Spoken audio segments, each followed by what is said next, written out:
সুলতান মাহমুদ গজনবীর নাম শুনছেন কি শুনেন না জানি না, যিনি এই ভারতবর্ষ বাংলাদেশকেও শাসন করছেন। যদিও ওনার বাড়ি রাশিয়ায় ছিল, 17 বারের সময় উনি ভারত স্বাধীন করছেন। 16 বার উনি হার মানছেন, কিন্তু 17 বারের সময় উনি জিতছেন। 46 বছর পরে ওনার জানাজা কবর খোলা হয়েছিল কোনো কারণে। তো ওনার লাশ ওরকম পাওয়া গেছে, যেরকম রাখা ছিল ঠিক এরকমই পাওয়া গেছে। ফ্রান্সিসি যে ইঞ্জিনিয়ার ওনার কফিনকে খুলছেন, সে লাশ দেখা মুসলমান হয়েছেন। সুলতান মাহমুদ গজনবীর লেখা আছে, ওনার নিজের হাতের লেখা, যে শুধু এই কোরআনি তালেবে এলেমের ছোট একটা উপকারের কারণে আল্লাহ ওনাকে মাফ করে দিয়েছিলেন। আর এই সুসংবাদটা আল্লাহর রসুল ওনার মৃত্যুর আগে স্বপ্নে যুগে দিয়া গেছে। কেননা উনি বড় চিন্তিত ছিল যে আমি ইসলামের ঝান্ডা তো কম উড়াই নাই। গজনি সেই রাশিয়ায়, চেচেনিয়ার একটা শহর, ওইখান থেকে নিয়ে ভারত মহাদেশে পর্যন্ত উড়াইছি। আল্লাহ আমাকে মাফ করবেন কি করবেন না, এই চিন্তায় উনি শেষ বয়সে বড় চিন্তিত ছিলেন। আল্লাহ রসুল সাল্লাল্লাহু আলাইহি ওয়াসাল্লাম স্বপ্নে যুগে এসে বলছিলেন যে অমুক দিন তুমি তালেবে এলেমকে, যারা কোরআন হাদিস পড়তেছিল, ছোট একটা বাচ্চাকে যে তুমি সহযোগিতা করছিলে, ওই বিনিময়ে আল্লাহ তোমাকে মাফ করে দিছেন। ইচ্ছা করলে আপনি ওনার জীবনী পড়া দেখতে পারেন। আর যদি বলেন উনি তো মারা গেছে 100 বছর আগে, 1000 বছর আগে, তাহলে এরকম লোক আপনাদের এখানে নিয়ে আসা যায়, যিনি এখনো মনে হয় জীবিত আছেন আমার ধারণা অনুযায়ী, কিন্তু একটু দূরে দূরে একটু। সে মাদ্রাসায় চাকরি করত খাদেম হিসাবে। তো খাদেমরা একটু সাদা সিধাই হয় একটু, তো ও সাদা সিধা ছিল, ছেলেরা বড় বিরক্ত করত। একদিন চাকরি ছেড়া চলে গেছে, ও একটা স্বপ্নে দেখার পরে রাত্রে ফিরে আসছে। মোহতামিম সাহেব বলছে আমি চাকরি করব। বলছে কেন, তুমি না ছেড়া চলে গেলা? বলছে আগে না দেখা করতাম, এখন দেখা করব। বলছে কারণ কি? বলে আমি কাল স্বপ্নে দেখছি কিয়ামতের মাঠ হয়ে গেছে, পুলসেরাতের পাশে আমি দাঁড়ায় আছি, কিন্তু ভয়ে পা দিতেছিলাম না। মাদ্রাসার ছেলেগুলা যখন পুলসেরাতের কাছে আসলো, তো পুলসেরাতরা চিকন থেকে হাইওয়ে হয়ে গেল। আর ছেলেরা যখন আমাকে দেখলো, যাদের বিরক্তি না সইতে পারে আমি চাকরি ছেড়ে দিয়েছিলাম, এরা দেখা একজনে চিৎকার দিল যে আমাদের খাদেম তো দাঁড়ানো আছে, ওকে নেওয়া যাবে না? তো সবাই আমাকে হাত পাও ধরা উপরে উঠায়া পুলসেরাত পার করে দিছে। বলে এই দৃশ্য দেখার পরে আমি সিদ্ধান্ত নিছি যে ছেলেরা যতই বিরক্ত করুক আমি চাকরি করব। এরকম হাজারো কাহিনী আপনাদেরকে দেওয়া যায়। জানি না আমি এখানে সব অভিভাবক কিনা। যদি অভিভাবক হয়ে থাকেন, তাহলে অভিভাবকদেরও কিছু দায়িত্ব আছে।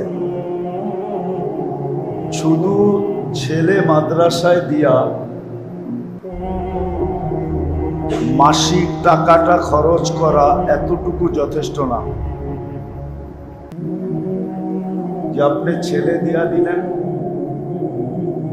মাসের খরচা দিয়া দিলেন, এতটুকু একটা ছেলেকে মানুষ বানানোর জন্য, সুপুত্র বানানোর জন্য যথেষ্ট না।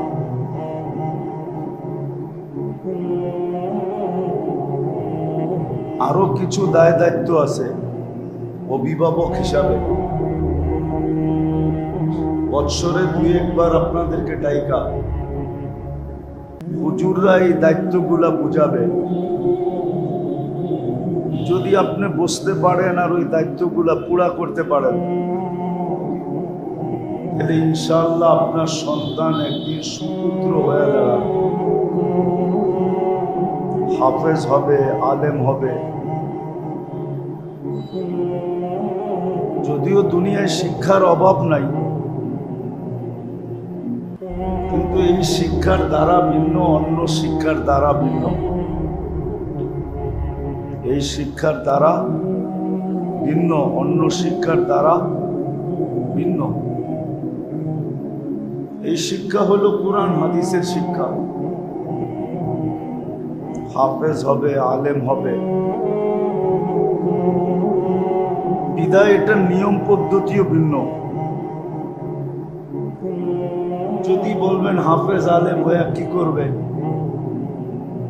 ওই চিন্তা আপনার করতে হবে না। আলহামদুলিল্লাহ সুম্মা আলহামদুলিল্লাহ, হাফেজ আলেম যারাই হয়েছে, সমাজ যদিও আঙ্গুল উঠায়, সমাজ এদেরকে নিয়ে বহুত কথা সমাজে আছে, থাকতে পারে, এটার সাথে আমার কোনো দ্বিমত নাই। কিন্তু আলহামদুলিল্লাহ এরা পরিবার, পরিজন এবং পরিবারের ভিতরে যতটুকু স্বচ্ছ আছে, পরিষ্কার আছে, অন্য কেউ এতটুকু সমাজে পরিবারে স্বচ্ছ আর পরিষ্কার নাই। এটা আপনাকে মানতে হবে।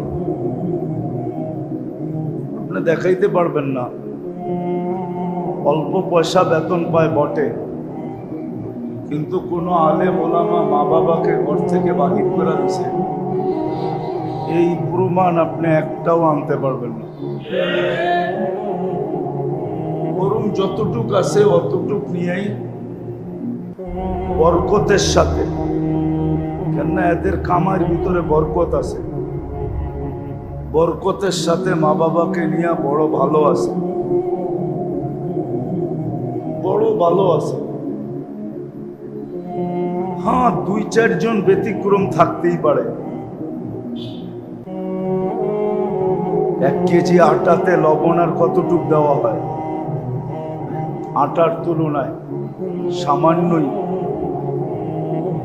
কিন্তু 2-1 জন ব্যতিক্রম যদিও দেখেন, এটা আমি 100% বলবো, আপনি যদি তালাশ করেন, ওরা শুধু রূপদারি, আলেম ওলামার রূপকে ব্যবহার করছে, আসলে সে আলেম ওলামা পরিপূর্ণভাবে হয় নাই। সে যদি পরিপূর্ণভাবে আলেম হইতো, তাহলে এই আঙ্গুলটা তার উপরে উঠানোর সুযোগ হতো না। সে রূপদারি, শুধু রূপ ধারণ করছে।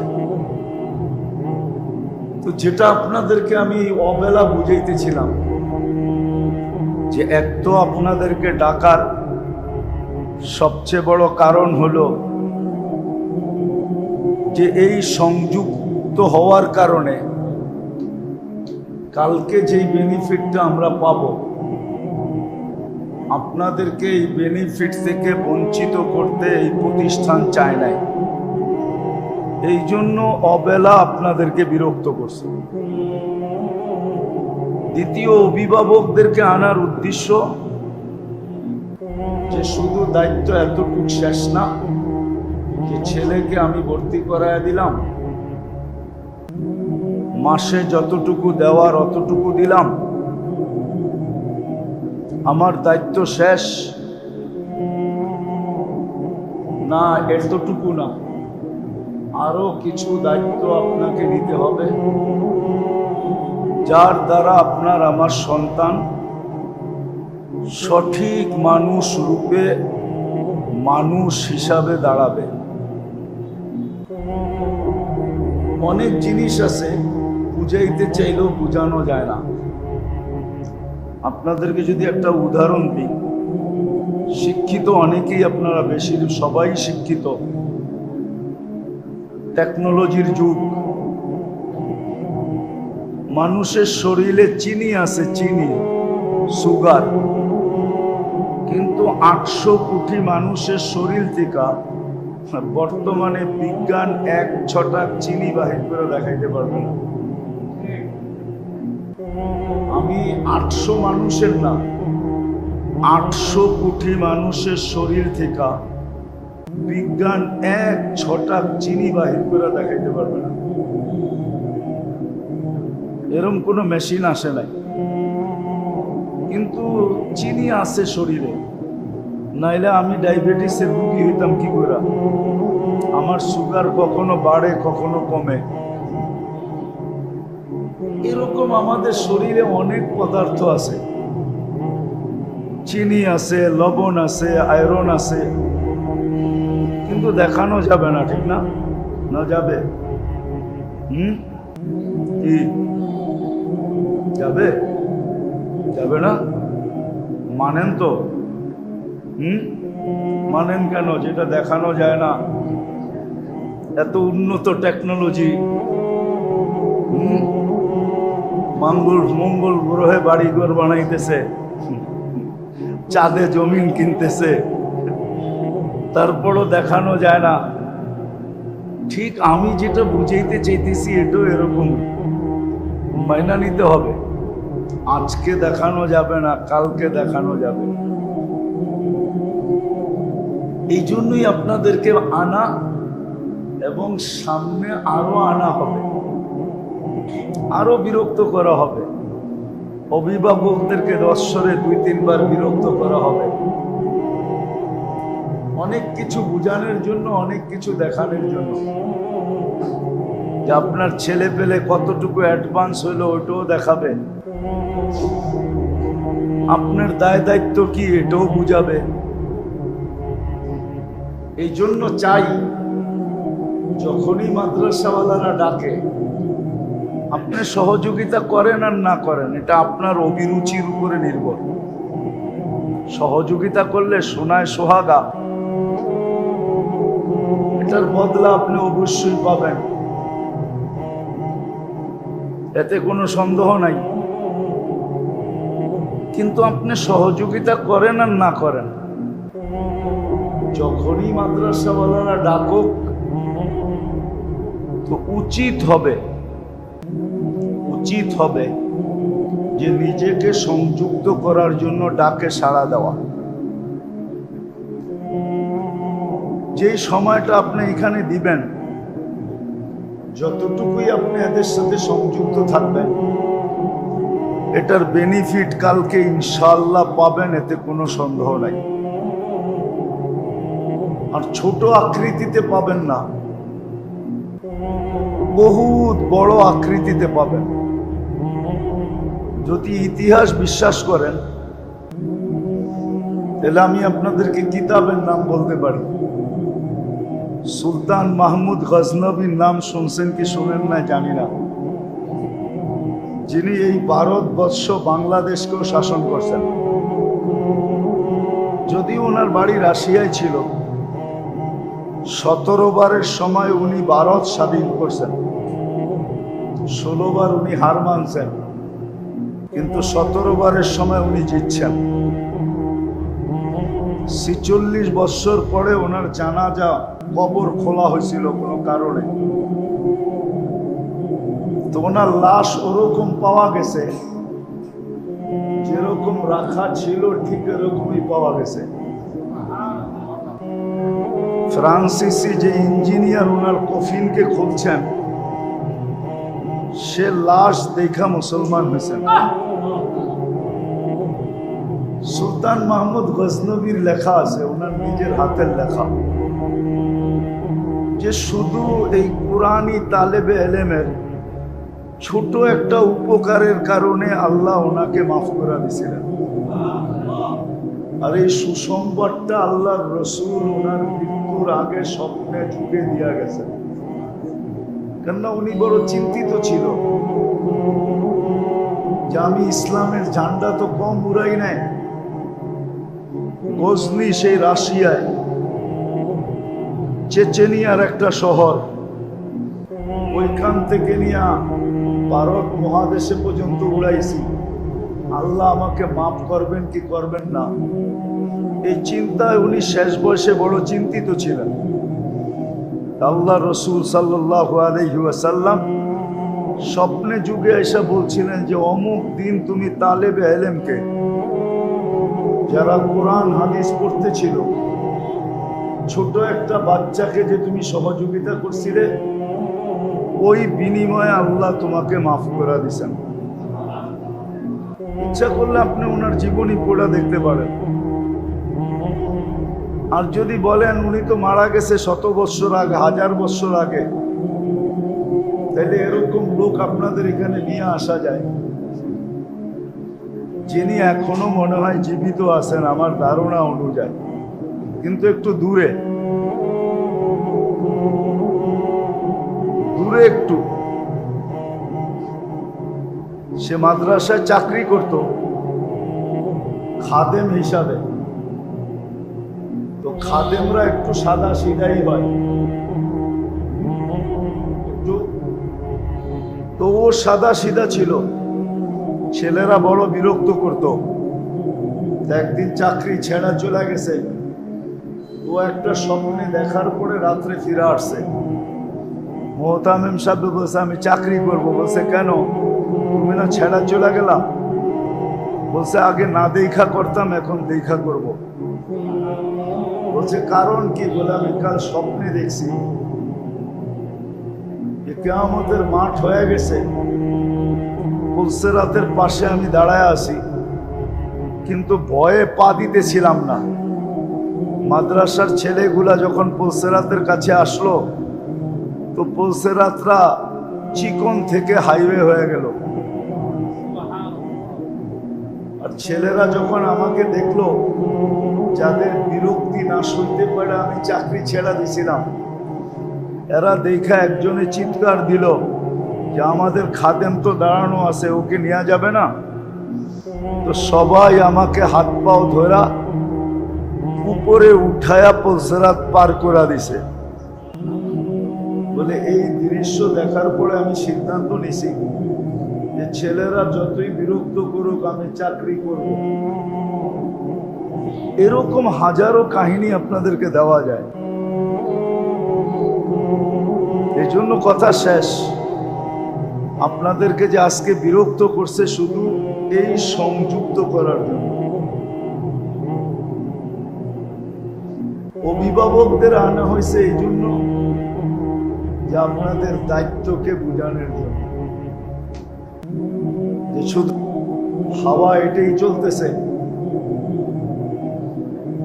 কিন্তু যারা আজকে এই সমস্ত শিক্ষায় শিক্ষিত হইতেছে, এদের মা বাবাও একদিন গৌরব করবে ইনশাআল্লাহ। কিন্তু এই গুটি কয়েক মানুষের সামনে না, বরং প্রথম মানুষ থেকে নিয়ে কিয়ামতের সকাল পর্যন্ত শেষ মানুষ, সবার সামনে এরা গৌরব করবে। আর দুনিয়া এদের গৌরবের বস্তুটা দেখবে।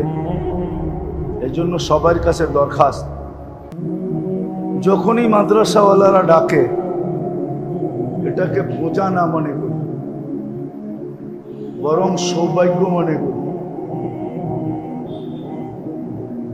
সৌভাগ্য মনে করে ডাকে সাড়া দিয়ে আসে। বাকি আপনাদের করণীয় কি হবে অভিভাবকদের, এটার ওস্তাদরা সময় সময় আপনাদেরকে জানায় দিবে। কখনো লিখিত জানাবে, কখনো মৌখিক জানাবে। মাদ্রাসার নিয়ম কানুন, আপনাদের দায় দায়িত্ব, অধিকাংশ মাদ্রাসায় লিখিত আছে, কোনো কোনো মাদ্রাসায় মৌখিক আছে। এটা সময় সময় জানায় দিবে। বিদা আমি যতটুকু বললাম, আল্লাহ করুক এতটুকু আমাদের বুঝে আসুক। ইনশাআল্লাহ করবো তো। আল্লাহুম্মা সাল্লি ওয়া সাল্লিম ওয়া বারিক আলা হাবিবিকা মুহাম্মদ কামা আনতা তুহিব্বু ওয়া তারদা। আল্লাহুম্মা লাকাল হামদ কামা ইয়ানবাগি লিজালালি ওয়াজহিকা ওয়া আযীমি সুলতানিক। আল্লাহ বলার পর্ব ছিল শেষ, শোনার পর্ব ছিল শেষ, এখন ডুবন্ত বেলা চাওয়ার পর্ব। সূর্য আজকে সারা দিনের আমল নিয়ে ডুবে যাবে, আমাদেরকে ধ্বনি দিতে দিতে ডুবে যাবে যে কাল সকালে তুমি আমাকে উঠতে দেখবে কিনা। হয়তো নাও উঠতে দেখতে পারো, জানি না, বাস্তবিক সত্য এটাই। কাল সকালে হয়তো সূর্য উঠা নাও দেখতে পারি। সারা দিনের আমল নিয়ে তো সে ডুবে যাবে, কিন্তু আল্লাহর কাছে এই উদ্বোধনী অনুষ্ঠানে, তাও কোরআনী অনুষ্ঠান, কোরআনী মক্তব, কোরআনী মাদ্রাসা, এর উদ্বোধনী অনুষ্ঠানে আল্লাহর কাছে এতটুকু তো অবশ্যই চাব, যে অনুষ্ঠানের কারণে এই ছোট ছোট কচি কচি বাচ্চাগুলার হাতের কারণে এদের আমলনামা এখনো শুরু হয় নাই, হতে আরো দীর্ঘ সময় লাগবে, আরো অনেকটা বছর কাটা যাবে। এদের হাতের উসিলা দিয়ে যাব আজকে যেন আল্লাহ আমাদের পিছনের গুনাহ খাতাকে মাফ করা দেন। শুধু আমাদের না, আমাদের আত্মীয় স্বজন যারা কবরে চলে গেছে, যারা বেঁচে আছে, যারা কিয়ামত পর্যন্ত আসবে, সবাইকে যেন আল্লাহ আজকেই মাফের ফয়সালা করা দেন, মাফ করা দেন। আল্লাহর কাছে এটাই চাবো, এই অনুষ্ঠান যেন আল্লাহ আজকে কবুল করেন, মাদ্রাসা যেন কবুল হয়, ওস্তাদ ছাত্র যেন কবুল হয়, এই এলাকা যেন মাদ্রাসার কারণে কবুল হয়, এইখানের মানুষগুলা যেন কবুল হয়, সাহায্য সহানুভূতিকারীরা যেন কবুল হয়, অভিভাবকরা যেন কবুল হয়। আজকে আমরা কবুলিয়াত চাবো, আর কিচ্ছু চাবো না। কবুলিয়াতই যথেষ্ট, কবুল হইলেই সব কিছু হয়ে যাবে। এটাই আল্লাহর এটাই সিস্টেম, আল্লাহর এটাই বিধান, এটাই আল্লাহর রেজুলেশন, এটাই আল্লাহর গঠনতন্ত্র। যাকে আল্লাহ কবুল করেন, কুদরত দ্বারা সবকিছু নিজেই দিয়া দেন, যোগ্যতাও নিজে দিয়া দেন, সবকিছুই নিজে দিয়া দেন। এই জন্য কবুলিয়াত চাবো, আর কিচ্ছু চাবো না। হ্যাঁ, যদি প্রয়োজন কিছু থাকে এই মাদ্রাসার, আল্লাহ যেন কুদরত দ্বারা পুরা করে দেন, কখনো যেন আমাদের কারো কাছে হাত পাততে না হয়। এই মাদ্রাসাটাকে যেন আল্লাহ তাওরা পর্যন্ত পৌঁছায় দেন, বিরাট বড় একটা জামিয়াতে রূপান্তরিত করেন। জানি না এটা ভাড়া জায়গা কিনা, যদি ভাড়া হয়ে থাকে তাহলে নিজস্ব একটা ভবনের ব্যবস্থা করে দেন, আরো এটাকে যেন উন্নত করে দেন, আরো উপরে উঠায় দেন। আল্লাহর কাছে যা চাইলাম তাও যেন দিয়া দেন, যা চাইতে পারলাম না তাও দিয়া দেন। আমরা যারা ছোটখাটো রোগে আক্রান্ত বা জটিল রোগে যদি কেউ আক্রান্ত হয়ে থাকে, সবাইকে যেন আল্লাহ শেফায়ে কামেলা আজেলা দায়েমা মুস্তামেররা নসিব করে।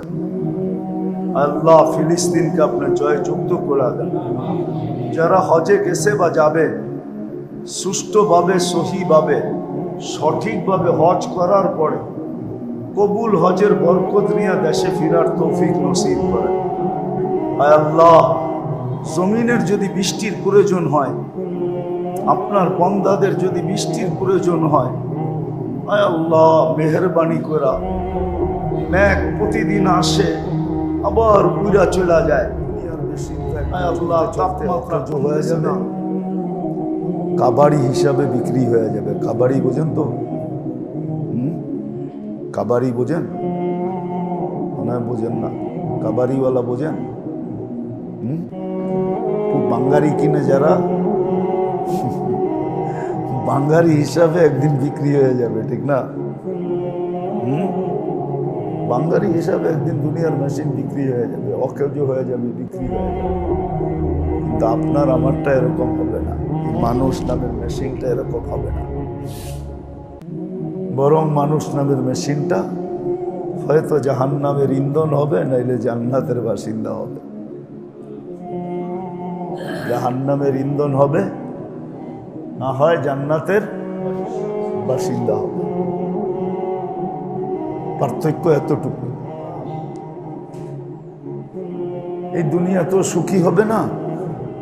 আজকে যেরকম মানুষের কাছে সুখের সমস্ত আসবাব আছে, উপকরণ আছে, আরো আসতেছে। সুখের সমস্ত আসবাব আছে, ঠিক না? বাইরে কি গরম, ঠিক না? এখানে কি সুখের লেগে না?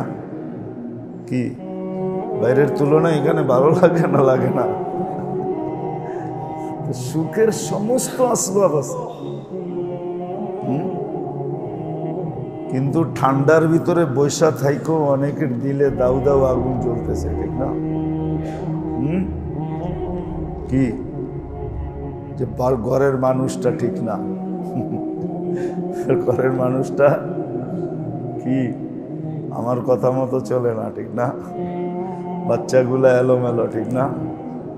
ব্যবসা বাণিজ্যটা আগের মতো নাই, ঠিক না? সারাদিন বয়া থাকি, বেচা কিনি নাই, ঠিক না? অনেক রকমের আগুন আছে না? না জ্বলে না? জ্বলে তো, এটাও সত্য। এই জন্য মেরে দোস্ত, এই জন্য যতক্ষণ পর্যন্ত মেশিনটা যিনি বানাইছেন ওনার ইশারা ইঙ্গিত মতো না চলব, ততদিন এই মেশিনটা সুখে থাকবে না। এইখানে সুখ হবে না, এইখানে সুখ হবে না, ওইখানেও হবে না। আর যখনই এই মেশিনটা ওনার ইঙ্গিত মতো যিনি বানাইছেন ওনার ইঙ্গিত মতো চলবে, প্রত্যেকটা পার্টস ওনার ইঙ্গিত মতো চালাবো, প্রত্যেকটা অঙ্গকে চালাবো, তখন দেখা যাবে কিছু না থাকলেও এই মেশিনটার দ্বারক বাহক সুখে থাকবে। এটারও উদাহরণ দুনিয়াতে আছে, এমন না যে নাই, আছে। সুখে থাকবে, এটার উদাহরণ দুনিয়াতে আছে। আবার ওইখানেও সুখে থাকবে। মানুষ যদি ওনার পদ্ধতিতে এই মানুষ নামের মেশিনটা না চালায়, মানুষ যদি বলে যে মেশিনটা আমার পদ্ধতিতে চালাবো, তাহলে এটা ভাবাও ভুল, বলাও ভুল, চালানোটাও ভুল। কেননা এটা তো মানুষ বানায় নাই। মানুষের নিয়ম যদি এটা হয় যে যেই মেশিনটা তৈরি করে তার রীতি নীতি মতোই মেশিনটাকে চালাইতে হয়, এটা যদি সবাই এক বাক্যে স্বীকার করে, তাহলে এটা কেন স্বীকার করবে না? মানুষ নামের মেশিনটা তো মানুষের তৈরি না, এটা যিনি তৈরি করছেন ওনার বিধান মতে কেন চলবে না?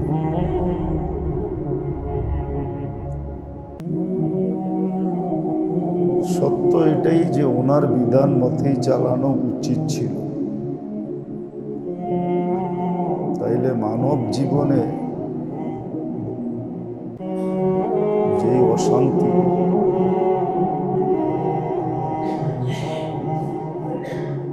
আর যে উচ্ছৃঙ্খলতা দেখা যাইতেছে, এটা শুধু মানুষ নামের মেশিনটাকে যিনি তৈরি করছে ওনার বিধান মতে না চালানোর কারণে।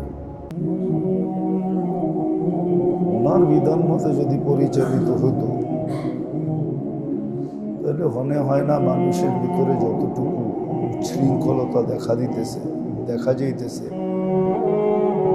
মানব জীবনে যত বিপর্যয় দেখা যাইতেছে, অশান্তি দেখা যাইতেছে,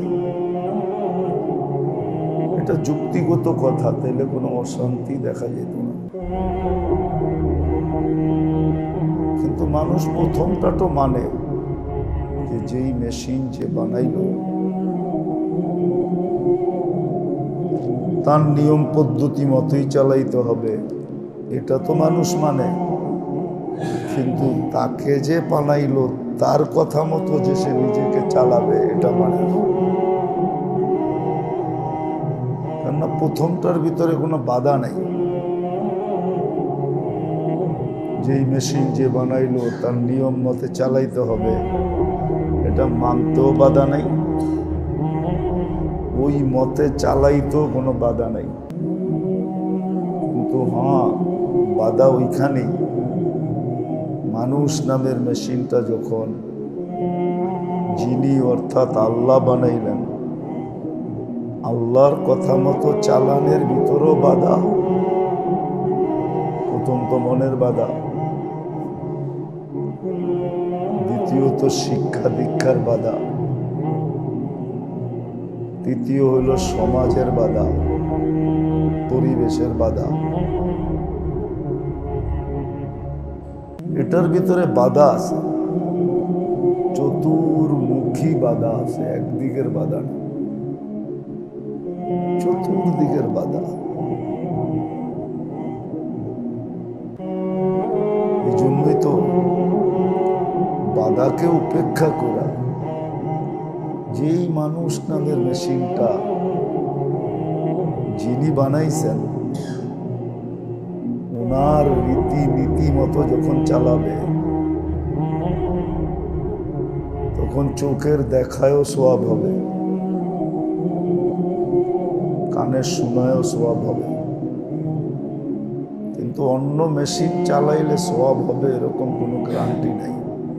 কেউ বলতে পারবে না যে মানুষ যে মেশিনটা বানাইল ওই মেশিনের রীতিনীতি মাইনা যদি আমি চালাই তাহলে আমার মেশিন চালাইতে যে সোয়াব হবে, এরকম কোনো কথা লেখা নেই। কিন্তু হ্যাঁ, মানুষ নামের মেশিনটাকে যিনি বানাইছেন ওনার রীতিনীতি মাইনা যদি চালানো হয় তাহলে এটা চালানোটা সুষ্ঠু হবে, সুন্দরও হবে। আবার চালানের বিনিময়ে, চোখের দেখার বিনিময়ে সে সোয়াব পাবে, কানের শোনার বিনিময়ে সে সোয়াব পাবে, মুখের বলার বিনিময়ে সে সোয়াব পাবে, হাতের ধরার বিনিময়ে সে সোয়াব পাবে, পায়ের চলার বিনিময়ে সে সোয়াব পাবে, এমনকি চিন্তার বিনিময়েও সে সোয়াব পাবে। হাদিসে আছে লা তাফাক্কুরু সাআ, চিন্তা করতে মানুষের মন দিল বিবেক বুদ্ধি লাগে। সামান্য সময়ের চিন্তায় তাকে ৬০-৭০ বছরের ইবাদত দিবে। অর্থাৎ প্রত্যেকটা জিনিসের বিনিময়ে সে সোয়াব পাবে। খাবে সোয়াব পাবে, হাসবে সে সোয়াব পাবে। প্রত্যেকগুলোর দলিল দেওয়া যায়, প্রমাণ আছে। একজনকে দেখে হাসবে সোয়াব পাবে, যেহেকুকা আলা ওয়াজহি আখিকা সাদাকা।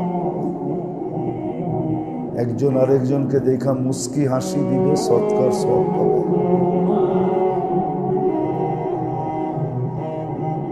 ঘুমে সোয়াব পাবে, হাঁটতে সোয়াব পাবে, পড়তে সোয়াব পাবে, এমনকি পেশাব পায়খানায় পর্যন্ত সোয়াব পাবে। এরকম কোনো কাজ নাই যে কাজে সে সোয়াব পাবে না।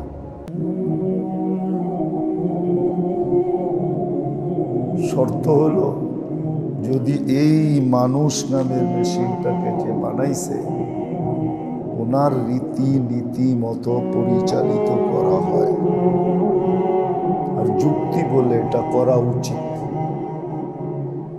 কেননা দুনিয়াতে যেই মেশিনই আসুক, আবিষ্কারক বা মেশিন যিনি তৈরি করলেন ওর রীতি নীতি মতোই মেশিনটা তৈরি হয়, ওর রীতি নীতি মতোই মেশিনটাকে চালানো হয়। তাহলে মানুষ নামের মেশিনটা কেন চালানো হবে না? কিন্তু দুনিয়ার মেশিনগুলা চালাইতে কোনো বাধা হয় না, কিন্তু এইটা চালাইতে গেলেই বাধা আসে। কখনো মনের বাধা আসে, কখনো শয়তানের বাধা আসে, কখনো শিক্ষা দীক্ষার বাধা আসে, কখনো পরিবেশের বাধা আসে, কখনো সমাজের বাধা আসে, কখনো এদিক থেকে আসে, কোনো ওদিক দিকে আসে।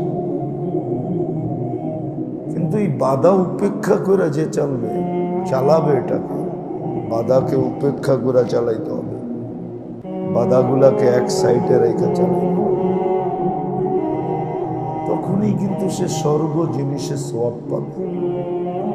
একটা ছোট উদাহরণ দিই। মাগরিবের সময় কিন্তু মসজিদে উপচে পড়া ভিড় হওয়ার কথা ছিল, প্রত্যেক মসজিদে। আপনি বলবেন কারণ কি? এত ভিড় হওয়ার কথা ছিল যে মসজিদকে সামাল দেওয়া অসম্ভব হয়ে যাওয়ার কথা ছিল। একটা জামাতের জায়গায় 3টা জামাত হওয়ার কথা ছিল। কিন্তু মাগরিবের নামাজ দ্বারা নিজেকে জাহান্নাম থেকে বাঁচানো যায়, জান্নাতের অধিকারী বানানো যায়। যেমন মাগরিবের নামাজ পড়া যদি কেউ 7 বার পড়লো, আল্লাহুম্মা আজিরনি মিনান নার, কয়বার? সুস্পষ্ট হাদিসে লেখা আছে, সুবে সাদেকের আগে যদি মারা গেল শাহাদতের মউত মিলবে। তো যার শাহাদতের মউত মিলে সে জান্নাতে যাবে না দোজখে যাবে? কোথায় যাবে? ভালো করে বলেন না। তাহলে দোজখ থেকে মুক্তি, জান্নাত অবধারিত, ঠিক না? তাহলে উপচে পড়া বীর হওয়ার কথা ছিল না যে শুধু মাগরিব পড়বো আর 7 বার কি পড়বো? আল্লাহুম্মা আজিরনি মিনান নার।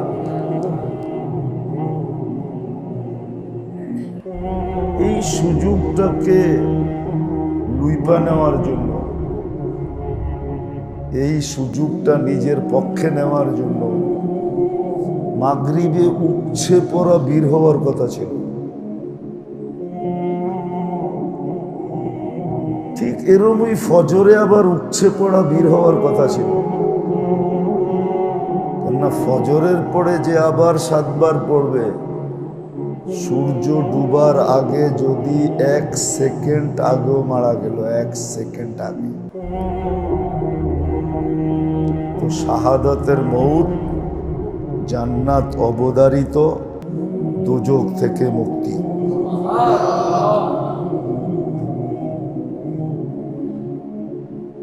এটা তো আল্লাহর পক্ষ থেকে নির্ধারিত। কিন্তু মাগরিবে তো কিছু মুসল্লি হয়, ফজরে তো হয়ই না, ঠিক না? মাগরিবে হইলেও সবাই পড়ে না। সবাই পড়ে নাকি? কি আপনারা সবাই পড়ছেন? পড়েন তো না। এই 2 বেলা উপচে পড়া বীর হওয়ার কথা ছিল, আরেক বেলাও উপচে পড়া বীর হওয়ার কথা ছিল মসজিদে। সেটা হলো আসরে। আছরেও উপচে পড়া বীর হওয়ার কথা ছিল। বলবেন কেন? হাদিসে আছে, মান সাল্লাল বারদাইন দাখালাল জান্নাহ। যে ফজর আর আসর পড়ল সে যেন জান্নাতের ভিতরেই রইল।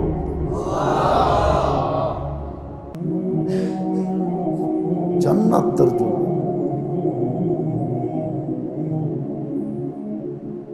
কিন্তু ইচ্ছে করা বীর কোথায়? ওই যে বললাম না, দুনিয়ার মেশিন তো আবিষ্কারকের নীতি ব্যতীত চুল পরিমাণ চালায় না, ঠিক না? ওরকমই চালায়, কিন্তু ওইখানে বাধা নাই, বাধাও নাই, আবার সওয়াবও নাই। কিন্তু এই যুক্তিতে যদি আমি বলি যে মানুষ নামের মেশিনটাও তো একটা আজীব মেশিন, ঠিক না? এটা মেশিন না? না মেশিন না? হ্যাঁ, শুধু একটা মেশিন নাকি? সুপার মেশিন, অনেকগুলা মেশিন এক জায়গায়, ঠিক না? চোখ একটা মেশিন, কান একটা মেশিন, মুখ একটা মেশিন, এটা একটা মেশিন, এটা একটা মেশিন, এটা একটা মেশিন, পাও একটা মেশিন, ঠিক না?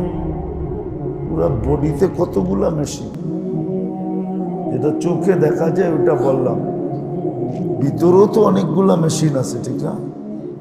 হ্যাঁ, নাই? লাংস একটা মেশিন, ঠিক না? হার্ট একটা মেশিন, ঠিক না? লিভার একটা মেশিন, ঠিক না? স্টোমাক একটা মেশিন, ঠিক না? কিডনি একটা মেশিন, ঠিক না?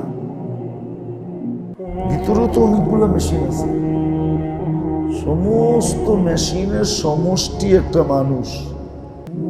এটা যিনি বানাইছেন, ওনার রীতিনীতি মতো এটা চলবে না কেন? যুক্তি দিয়ে বুঝান আমাকে, কোন যুক্তিতে চলবে না? ওটা আমার মন মতো চলবে? ওটা তো আমি বানাই নাই, বানাইও নাই, আবার পরিচালনাও করি না আমি।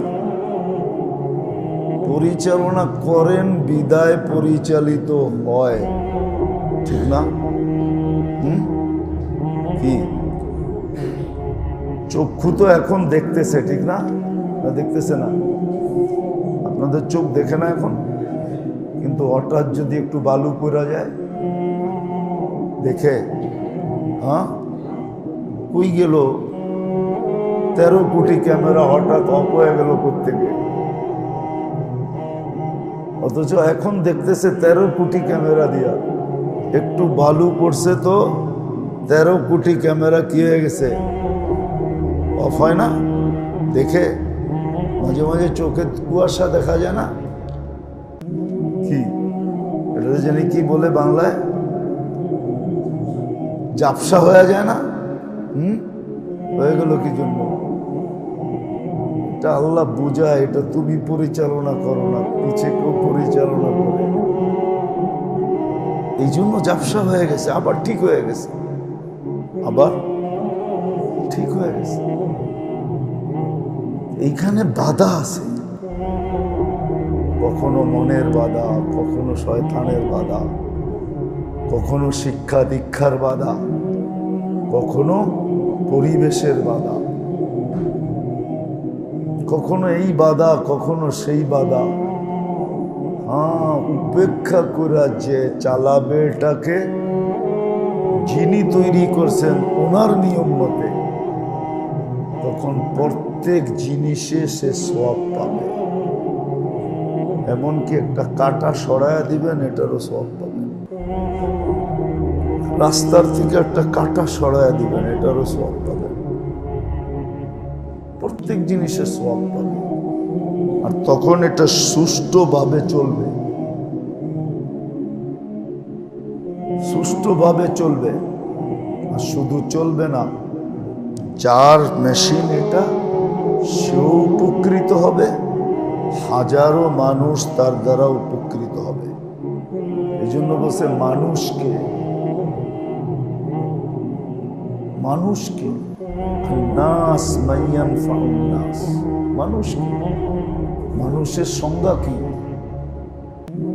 যার দ্বারা মানুষ উপকৃত হয়, অপকৃত কিঞ্চিত মাত্র হয় না, সে হলো মানুষ। তখন তার দ্বারা সবাই উপকৃত হবে, অপকৃত হবে, লাভবান হবে, লস হবে না। লাভবান হবে, লস হবে না, উপকৃত হবে, অপকার হবে না।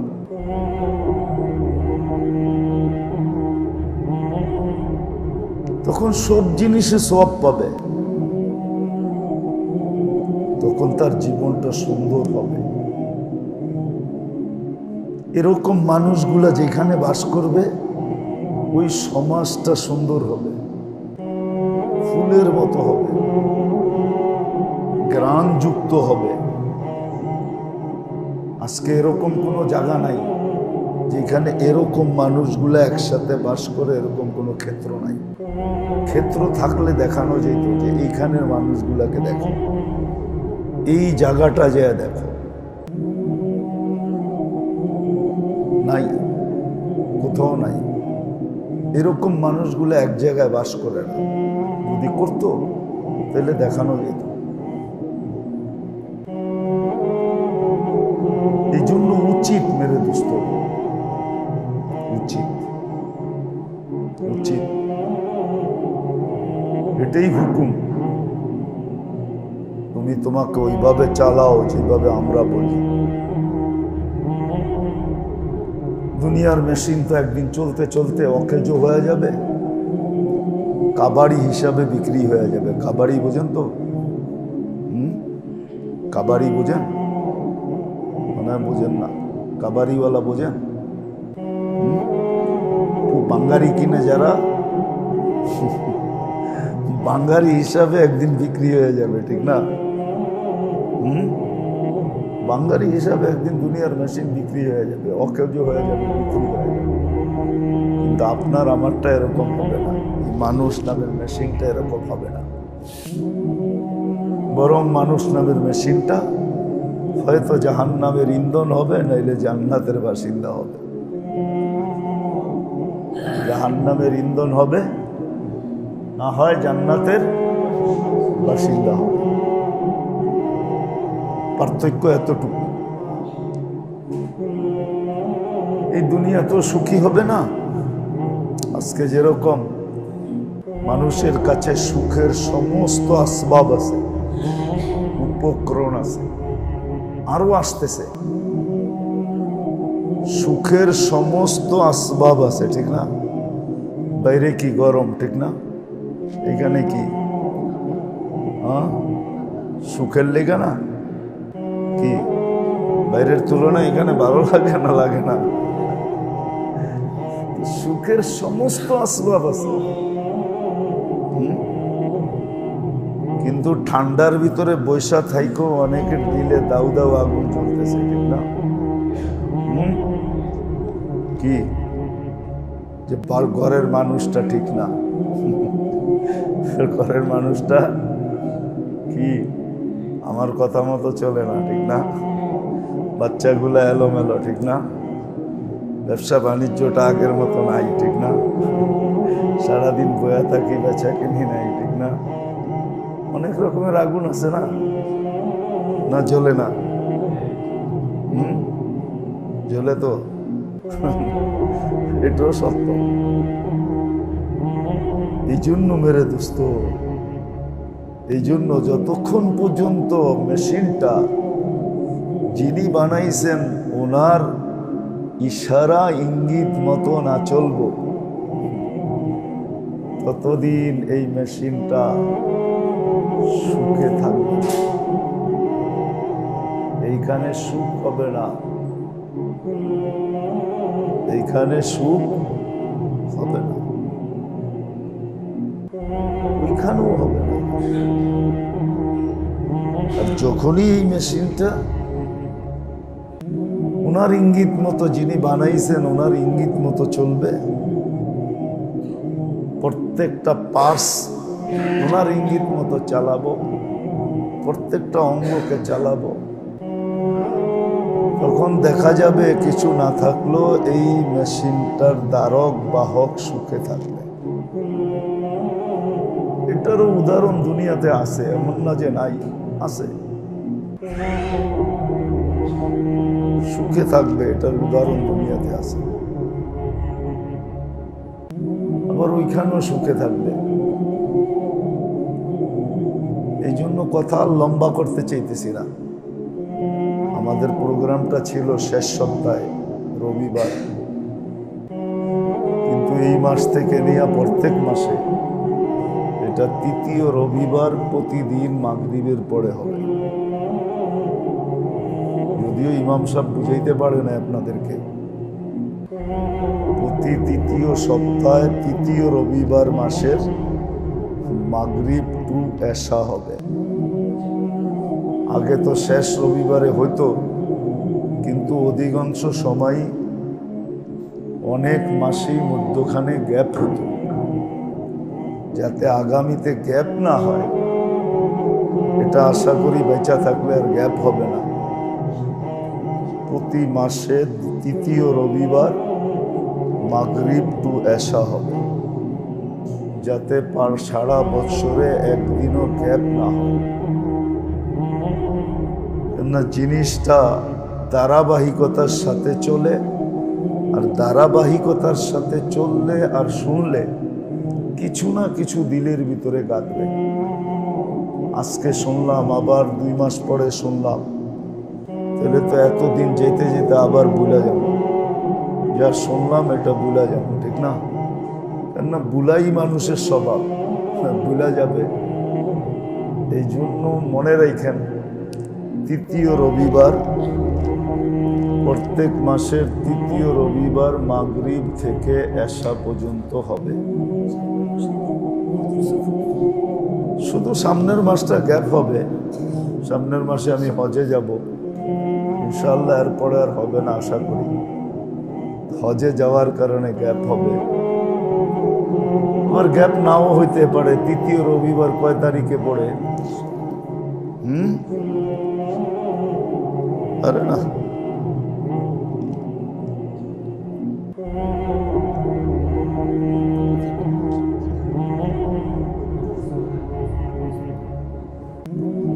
হ্যাঁ 16 তারিখ পড়ে। ওই দিন থেকে, ওই দিন তো ঈদও, সৌদি আরবে ঈদ আর কি। দেখি ওইটা 30 রবিবারে, 30 শেষ রবিবারে করা যায় কিনা, মাগরিব থেকে এশা পর্যন্ত। মাসের শেষ রবিবারে মাগরিব থেকে এশা পর্যন্ত করা যায় কিনা, যাতে গ্যাপ না থাকে। তো যেটা আমি বুঝাইতেছিলাম, এই জন্য মেরে দোস্ত এই কথাটা বোঝেন। মাসলা শুধু এতটুকু না যে এইখানে এটাকে পরিচালনা করলাম, তারপরে যেদিন নষ্ট হয়ে গেল বাঙ্গারির দোকানে বেচা ফেললাম। দুনিয়ার মেশিন তো এটুকুম হলো যে যে বানাইলো তার বিধি বিধান মতে, নিয়ম পদ্ধতি মতে চালাইলাম, আর যেদিন নষ্ট হয়ে গেল ওই দিন বাঙ্গারির দোকানে বেচা ফেললাম। এই মেশিনটা কিন্তু এরকম না। এটাকে চালাইতেও হবে যিনি বানাইছেন ওনার বিধান মতে। আবার যেদিন এটা শেষ হয়ে যাবে ওই দিন হয়তো জান্নাতে যাবে, না হয় জাহান্নামের ইন্ধন হবে।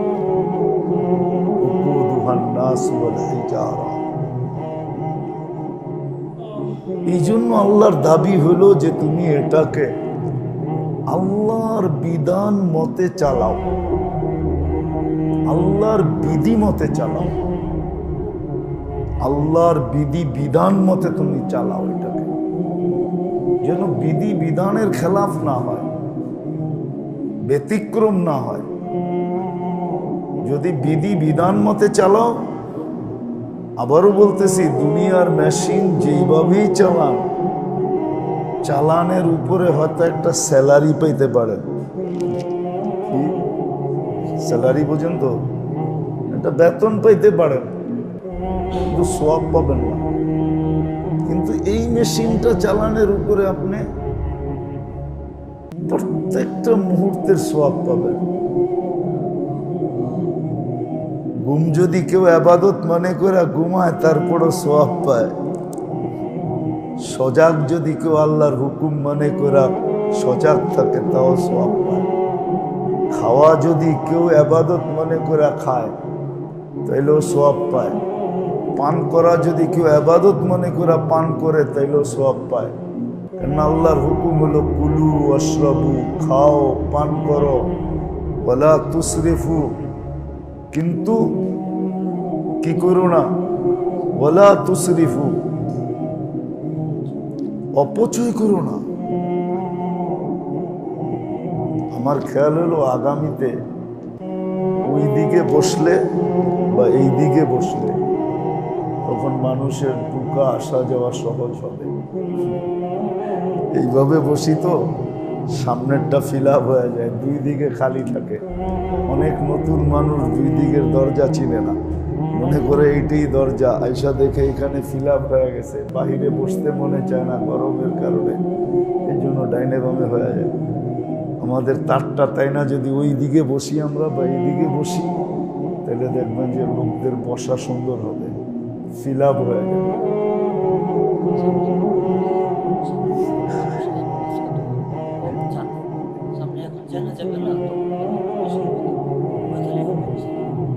তো যেটা বুঝাইতেছিলাম,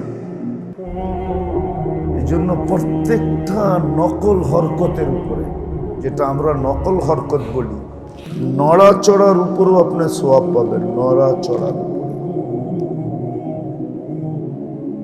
এই মেশিন এক আজীব মেশিন, এর নড়াচড়ার উপরও সোয়াব পাওয়া যায়। নাইলে আপনি মুস্কি হাসির সোয়াব পাবেন কেন? মুস্কি হাসি তো হলো ঠোঁটের নাড়া, ঠোঁটটাকে একটু নাড়ায়া। কি মুস্কি হাসি কার কাজ? ঠোঁটের কাজ না। এই মেশিনটা নড়াচড়ায়ও সোয়াব পাওয়া যায়, উঠা বসায়ও সোয়াব পাওয়া যায়। তখন সোয়াবও পাবে, আবার জান্নাতের বাসিন্দাও হবে। যত বেশি ফ্লো করবে, বানানেওয়ালার বিধান যত বেশি মানবে, তত বেশি মেশিনটা সুষ্ঠু চলবে। বিজ্ঞান মানতে শুরু করছে, কালকেই দেখতেছিলাম, পরশু দিনেই বিজ্ঞান মাইনা নিছে। 1400 বছর আগের কথা মাইনা নিছে, এতদিন মানে নাই। এতদিন বলে মানুষের সবকিছু ব্রেনের অধীন, কিন্তু কোরআন বলছে সবকিছু মনের অধীন।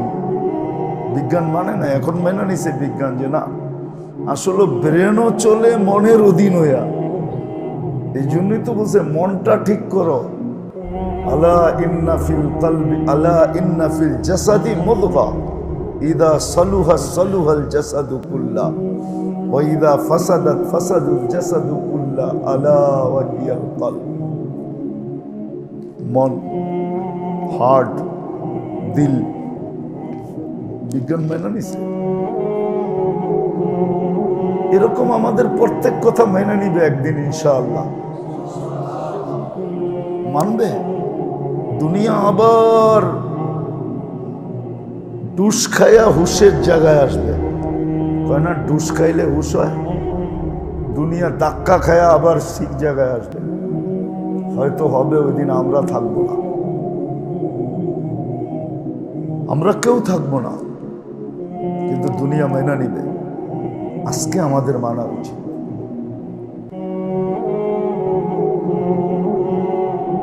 এটাই শেখা উচিত যে আমার এই মেশিনটা আমি চালানের ব্যাপারে বানানেওয়ালা আল্লাহর দিক নির্দেশনা কি, এটা জানা